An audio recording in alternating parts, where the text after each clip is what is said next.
Hi, everybody, and welcome to the Dog Co Secrets podcast. My name is Michelle Kline. I am your host. I am also the founder of Dog Co Launch, where pet care companies come to grow and scale. I'm curious to see where this episode takes us, to be completely honest, because I have had quite the day.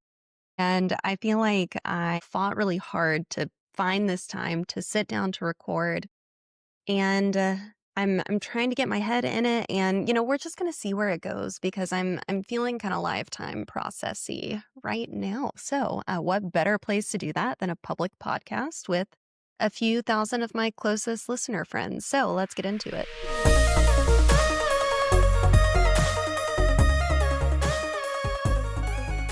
The original topic for this podcast was for days that you feel like you are a bad boss, and I do want to touch on that a little bit. But I think more than that, I want to expand this conversation to be a little bit more about for seasons where you feel like you aren't showing up the way you want to. And if you have a team, there can be a spillover there. There's our through line. There's the thread that we'll use to tie this all together. For seasons that, you aren't showing up the way that you want to, those can be incredibly frustrating seasons. They can be discouraging, disheartening. And they do spill over to how we show up for our teams and how we show up for our people. On this podcast, I know I always aim for the positive spin, for the let's reset, we can get back at it. And I am sure that will bleed through a little bit on this episode because I just can't contain it. I am positive Polly through and through. But I also do believe there are seasons where when you are intentionally trying to grow and move from one level to the next, you aren't going to feel like you are showing up in perfect control. You aren't going to feel like you are showing up in the ways in which you were able to when you were performing at a level that you had already conquered. When we're in that intentional suspension of my skills are here, but I'm trying to get here, that is what I call the muddy middle of the journey. That's the part in the journey that's going to feel unclear. It's going to feel like maybe you have lost your bearing, lost your footing, and it can feel disorienting. So that's where I have felt I have been in the last couple of months, is this muddy middle of growing from the skills that I have to the skills that I'm determined to learn. That can create this narrative of like, how real do I want to get on this podcast? You know what? We're amongst friends. Let's do it. That can create this feeling of like, I'm not good enough or I'm not performing well enough. And there's an interesting intersection of both the accountability of I want to be a high performer. I have set myself on that path and I want it. I want to figure out how to grow to the next level. And I've always made it through this murky middle so that I do have a deep belief that I can and I do. And I also don't want to portray like things are going wrong. Things are going amazingly. Like Dogco is doing great. We onboarded a lot of clients at the start of the year. I think we found our rhythm. Our churn rate, which is the metric I care most about in my business, is half of what it was the year before. Typically, we tend to have about 10% of the participants, decide this isn't for them at this specific point in the year. We are at 4.7. We just crossed that point. So that's really exciting for me. So like the data says things are working. And it's been a really growing season for me. It's been a season that has felt hard in both good ways and just like genuinely hard ways. And there's this line that I was talking about, this kind of intersection of both the accountability that we hold ourselves to as business owners, as people who want to grow and change and evolve and improve and create beautiful things in the world and care for their people and show up well, with also holding this tension and giving yourself the space to grow and to be human. And I struggle with that line, I think, because I do hold such a high bar and I take my work and myself so seriously that the room to improve, the room to grow can just feel so messy. And I know I'm not the only person in that place. A lot of companies I work with, they're trying to figure out what it looks like to operate at that next level. and to take their companies to the next level. And the byproduct is you. I think it's Alex Ramosi that says, like, business is one of the best vehicles for self-growth. And I really do agree with that. Like, every time my business has grown, it's required me to grow as a person, to show up differently, to show up with clearer expectations of myself. It has required growth. And growth is hard. I have a client that had a sign on her desk. I think I've talked about this before. If it's not uncomfortable, you're not growing. Like, discomfort can be this thread to pull of self-discovery and self-growth. And it's so uncomfortable. I've been trying to figure out on my end, like, just how to navigate seasons like that, how to help my clients navigate seasons like that. I'm committed to showing up. I'm committed to being in the newness. And that's the other thing. It's like, is it not going well or is it just new?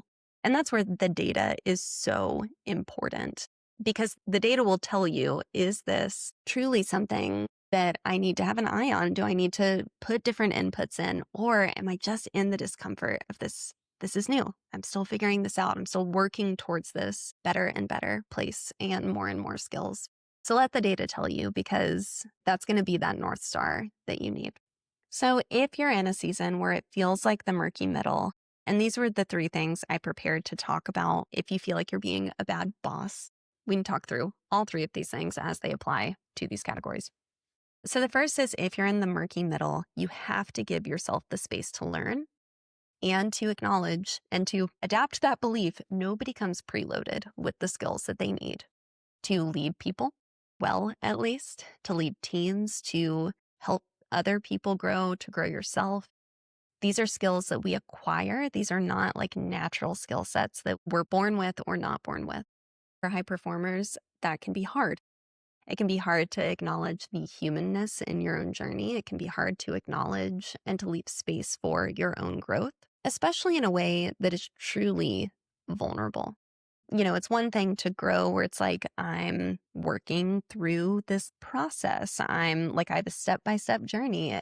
And there's a lot of value in that as well. It's another thing to grow and to lean into the discomfort, to lean into feedback from other people, to lean into truths about yourself maybe you didn't want to see or you've struggled to see. You know, all of that is part of that vulnerability process that I think is the real growth on the other side, because there's building skills and then there's evolving. And I know for myself, I want to collect skills, but I more than that want to evolve as a person. I want to become a better leader, become a better business owner, a more skilled business owner. And, you know, that takes like a tangible thing that I know how to do. But that evolution of who I am and how I show up is a big part of it as well. So yeah, nobody comes preloaded with skills. You need to give yourself the space to learn. And when it comes to leadership, I would say give yourself the grace of not getting it perfect, not showing up perfectly to every conversation, while continuing to hold that bar of, this is who I want to be, this is what I'm trying to get to, and letting yourself be a human in the process of that. I think one of the most valuable things you can do as a leader for yourself is to make it clear to your staff that you are still learning too, and not in a way that generates excuses, but in a way that connects you to a growth process as well. I think one of the least helpful things we can do as leaders is to try and present like, I have this all together. I've reached this level of enlightened perfection. No, you haven't. I haven't either. We are all growing and learning. So I think showing up authentically with your team about that gives them a way to contribute to your growth as well, and creates a much more honest work environment. Second thing I'd say, if you're in the murky middle, so one of my favorite books is called Ego's the Enemy by Ryan Holiday. And I have found that oftentimes my lack of willingness to lean into discomfort actually has more to do with my ego protection. I don't like to feel bad at things. I don't like it. I don't know a better way to put it.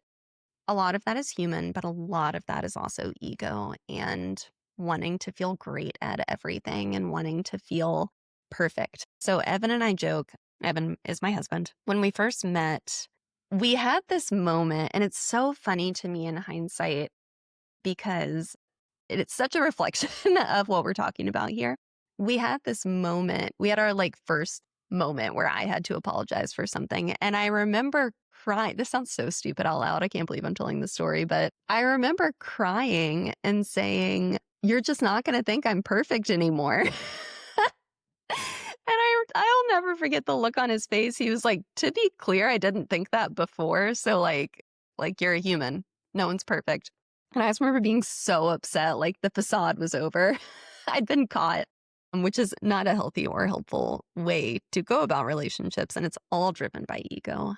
So if you're looking for your next read, I recommend that one. I got a lot out of that book, probably due for a reread as I'm trying to find ways to constructively sit in discomfort. And I will say, I feel able to talk about this because I think that's clearing for me. Like I have felt myself exiting the murky middle into the clarity, which always comes. Like if you commit yourself to that process and you commit yourself to continuing to walk forward, to not give up, to take the gift of feedback, to learn the lessons, that murky middle always ends.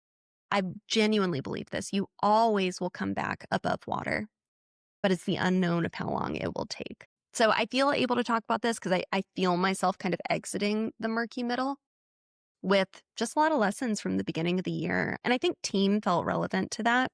I understaffed Dogco coming into this year. So this is like, I think the murky middle lesson I have been learning. So my amazing operations coordinator came to me in November and said, "We're understaffed going into the year and we need another hire." And like many business owners, I wanted to see proof in the pudding of enrollment, clarity on what our numbers would look like this year before I was willing to invest in that hire. It's funny because, I work with clients all the time. So I see these tendencies that I have as well in my own business. I hope that always with clients, I stay connected to a deep sense of empathy because we all struggle with this. But I didn't want to leverage forward into the investment of more people on my team until I had the proof in the numbers. But the problem is by the time I had that proof, which ChatGPT has been very honest with me statistically, I should have been prepared for based off of how enrollment was going. That's something I'm also trying to lean in and to trust is the numbers and the data. Hopefully this is a helpful episode. We're just going to keep going. I should have been willing to risk a little bit, to lean forward, to trust the numbers, trust the data, trust my team, trust what they were saying, and I didn't. And that led to me and my ops coordinator getting our asses kicked for the first 6 weeks of the year because I didn't adequately plan staffing. There were a couple trips that I also, in hindsight, should have pushed back to like March, April and kind of reconfigured my schedule a little bit. And we made it through. My head's above water. I see the mistakes and I'm committed to learning from them.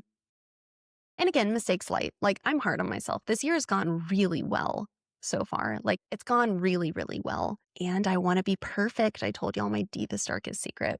So all of this comes back to this idea of fighting the ego, of fighting the need for perfection, of letting yourself learn the lessons. As long as we are committed to really learning, which I really am committed to learning, that is going to be what carries you through that murky middle and all the painful lessons that exist there. Another way we can translate this is, so I remember one time I had a coach and I was really torn up about a decision I needed to make in my business, really torn up. It was a staffing decision. I needed to let someone go. This was my pet care business back in the day. I remember I just had this big moment where I was like, it bothers me that I'm going to be this big like figure in this person's story in a negative way. And I remember he laughed and he said, "Michelle, you're just not that important." And I needed to hear that because that was my own ego saying, one, I want to be liked and seen as perfect by everyone. But two, let people have their own story. I am not that important. I am not that focal to people and their success and their story, like in a good way. Like they have their own journey. I have mine. So drawing this back to you, dearest gentle reader, as they say in Bridgerton, drawing this back to you, your team, leading your team, seasons where you feel like maybe you aren't doing that well. Ask yourself if you have kind of over-centered your own importance in that journey. And it can be tricky to kind of suss out when you're doing it out of a place of care. Like, I want my people to succeed. I want this to go well. It's like, have I overemphasized my own importance in that journey? Hard truths, but ones I've needed to hear in various seasons of business ownership and leadership. Third thing, if you are in the murky middle, and maybe it involves people, maybe it doesn't, but I would encourage you to remember you are responsible to others for the commitments you've made. You are not responsible for them. There's a really big difference there. I had a coach that was a line he used with me really regularly. It was so helpful to me. It was one of the best things I ever got out of coaching, and I've invested a lot in coaching for myself personally.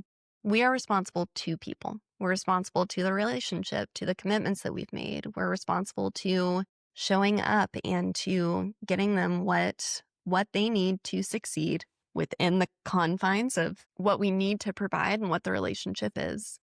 We are not then responsible for what they do with that. And that can be a hard line to hold. That can be uncomfortable, especially when you see your team or your clients or whoever, family, friends, whatever, what they do with that and wanting to have it go a different way. But the only thing you are responsible is the commitments you have made to them. You're responsible to the relationship, not for the relationship or for their own success or their behavior.